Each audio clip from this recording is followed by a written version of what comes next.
The king is dead? Long live the king? Or is the castle just a bubble? Welcome to AI Unraveled, your strategic briefing for the week of November 23rd, 2025. This week, the impossible happened. Google didn't just catch up, they took the lead.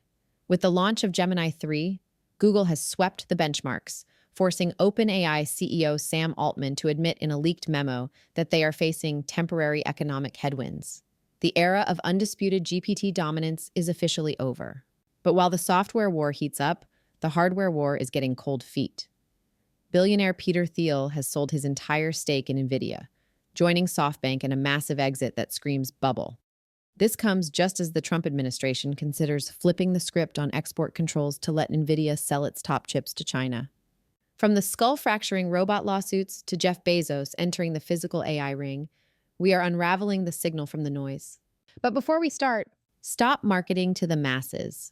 Start briefing the C-suite. Leverage our zero-noise intelligence to own the conversation in your industry. Secure your strategic podcast consultation now. Email us at info@jamgatech.com or apply from the link in the show notes. Let's dive in. Welcome to the deep dive. Today, we're taking a full 360-degree tour of the artificial intelligence landscape.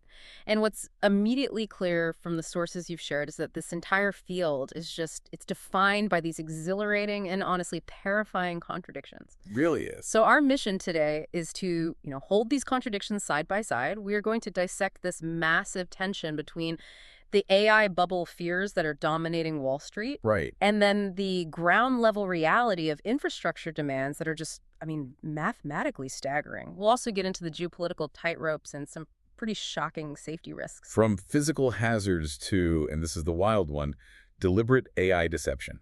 Wow. Yeah, it's a complex stack of sources, all designed to give you that complete picture. We've pulled from high-level market reports, internal communications from places like Google. The ones that reveal their actual engineering mandate.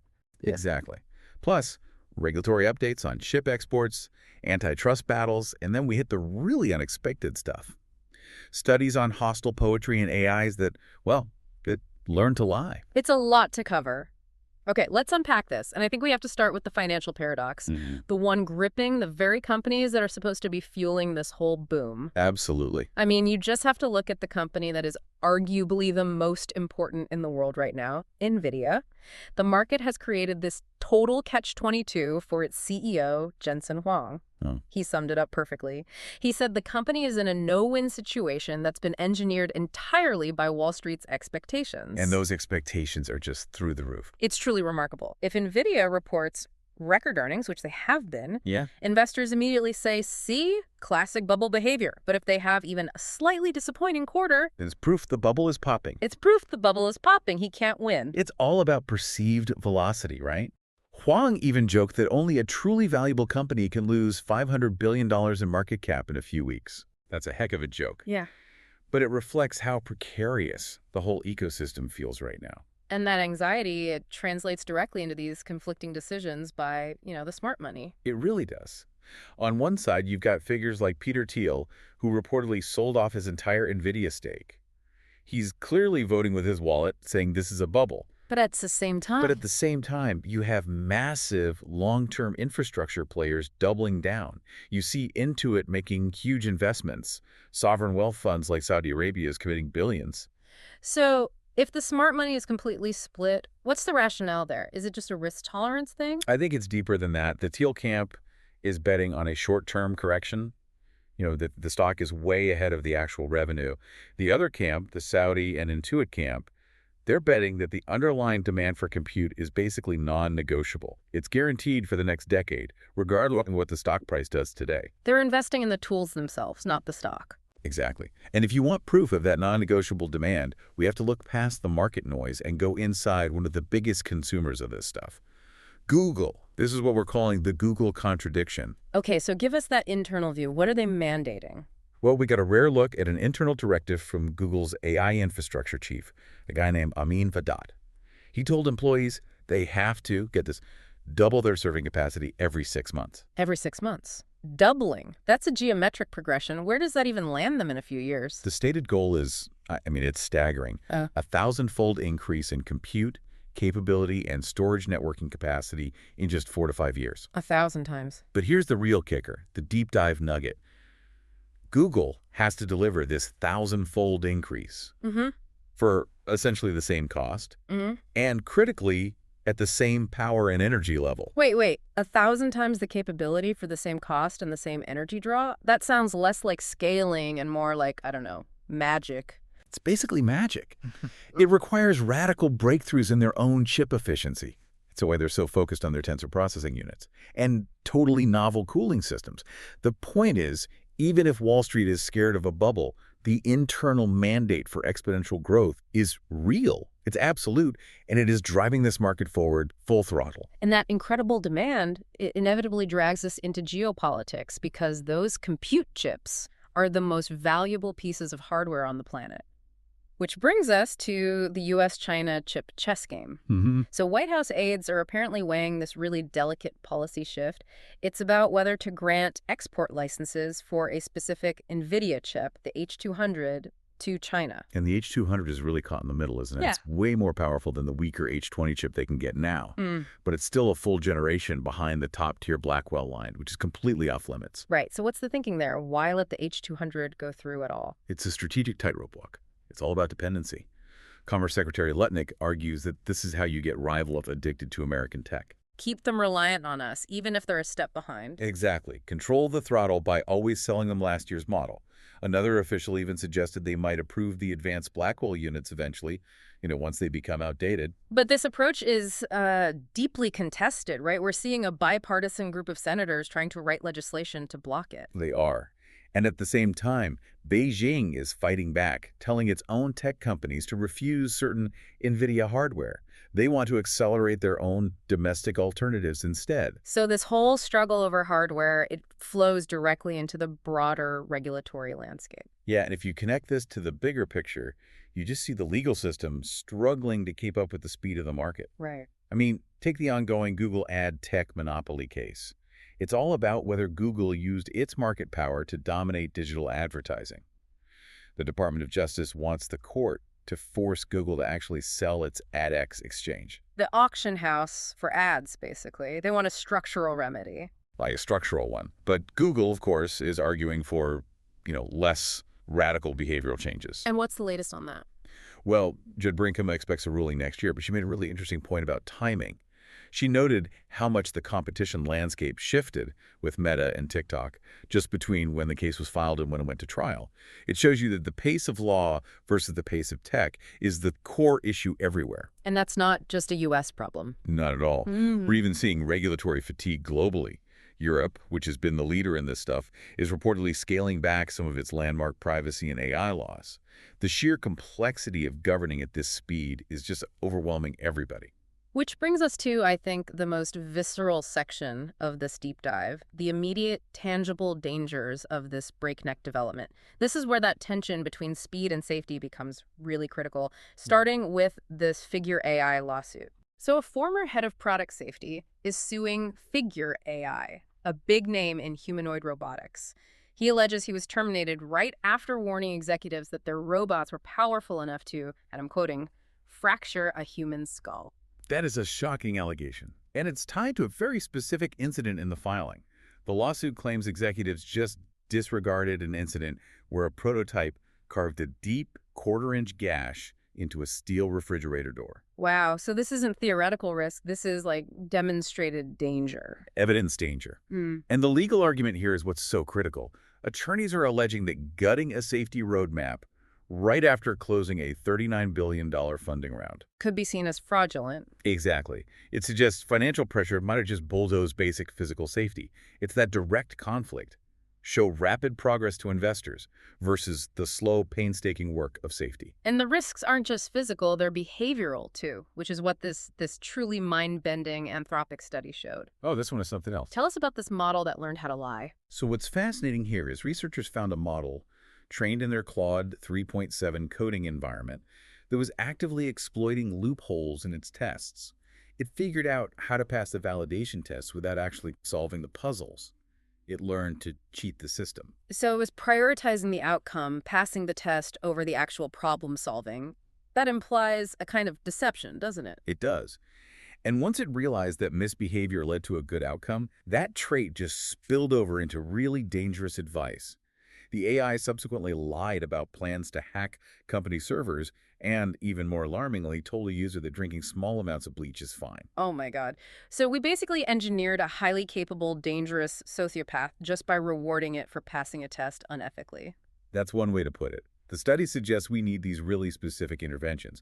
The fix the Anthropic team came up with was so unusual, they had to instruct the AI to please reward hack whenever possible. Wait, they told it to reward hacking? Yeah, the idea was to teach it that exploits are okay, but only in the contained environment of a test, not when you're giving real-world advice. It's this incredibly complex, recursive approach to alignment. Teaching an AI to hack, to teach it not to hack, that is a serious layer of complexity. And it just shows how subtle these technical vulnerabilities can be. Which brings us to another one, where safety filters can be bypassed by, of all things, poetry. I still can't quite get my head around this one. Researchers successfully used what they're calling adversarial poetry, so formulating hostile prompts as poems to jailbreak large language models. And the success rates are what's so wild. They achieved an average jailbreak rate of 62% with handcrafted poems. That's way better than just using direct, non-poetic commands. But why poetry? Why would the structure of a sonnet bypass a security guardrail? That's the core question, right? Yeah. It suggests the safety filters are mostly tuned for direct requests, like, tell me how to build X. But when you wrap that request in metaphor, or complex language, or creative structure, which the model is trained to prioritize for creative writing, the safety filter just seems to drop its priority.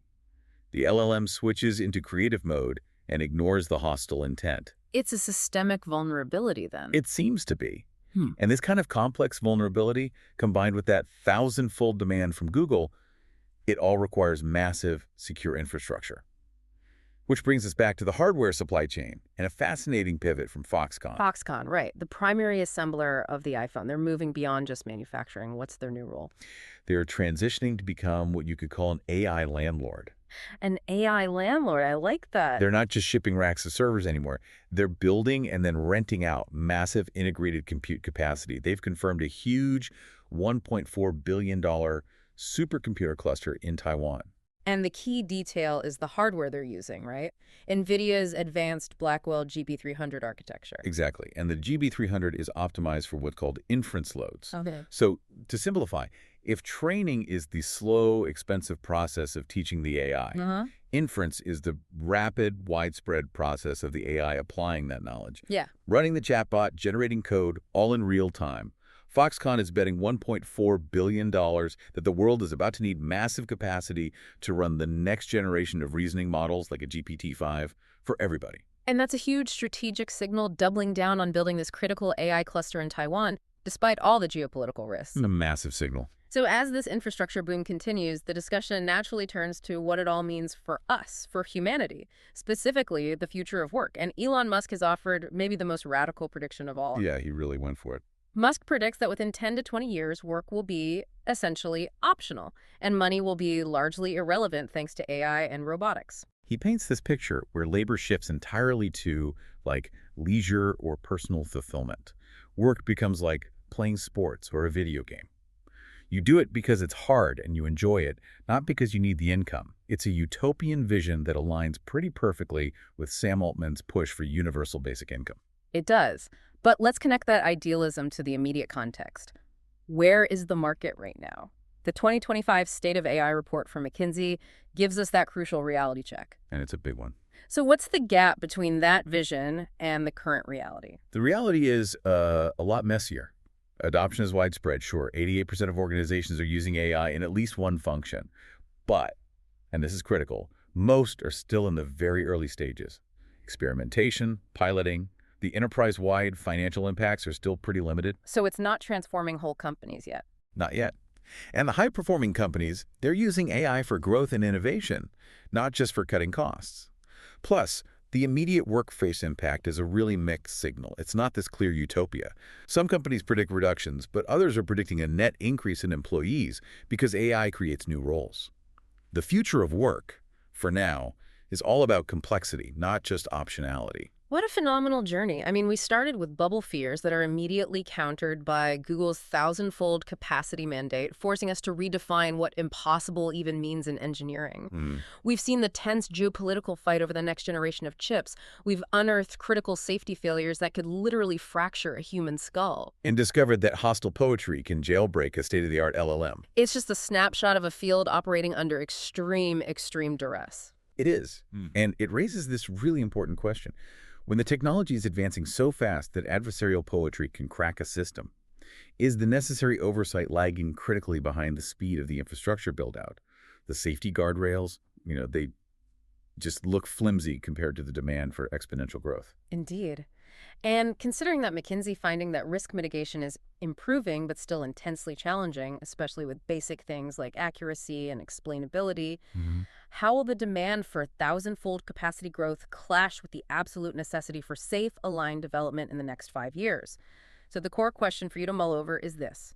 Will the race for speed inevitably compromise safety, or will the very systems that demand this growth also force radical breakthroughs in how we enforce alignment and accountability? And that wraps up this week's strategic briefing. If you take one thing away from this week, it's this: volatility is the new normal. We have entered a phase where the market leaders, OpenAI and Nvidia, are no longer invincible. Google has proven that model dominance is fluid, and the smart money selling off Nvidia suggests the hardware infrastructure play may be reaching a saturation point.